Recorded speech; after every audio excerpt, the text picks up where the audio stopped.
The late round targets like Lawrence and Winston, I don't think are QB ones in single quarterback leagues, but I think they're really strong targets in super flex leagues as your second quarterback. You know, you could put Fields and Tua on that board as well.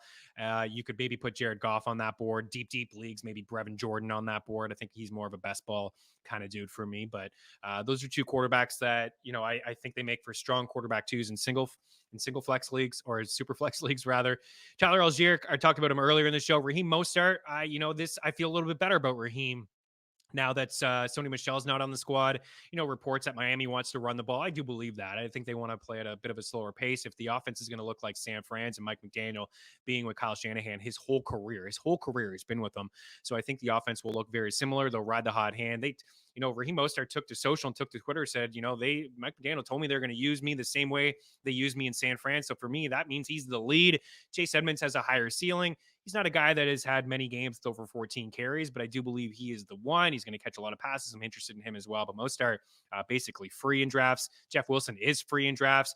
It looks like he's the number 2 in this offense behind Elijah Mitchell. It's a free pick for Wilson and for Burkhead and for Mike Davis. I don't know if J.K. Dobbins is going to play this week. I would doubt it. I don't think he's going to play. Mike Davis could be a flex play for you this week against the Jets. He could touch the ball 15 plus times.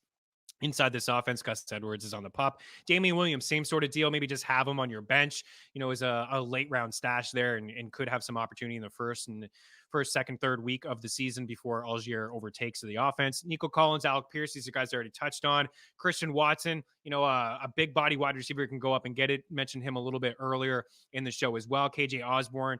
LA last year with Kevin O'Connell ran more wide receiver 3 sets than anybody in football. This is going to be a pass happy offense in Minnesota.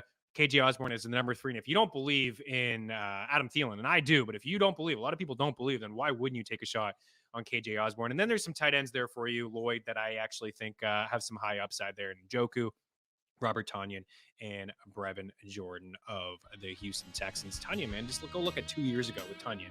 And he was a beast inside the red zone. There's a lot of red zone targets that are gone from this squad now with Devontae Adams now in Las Vegas.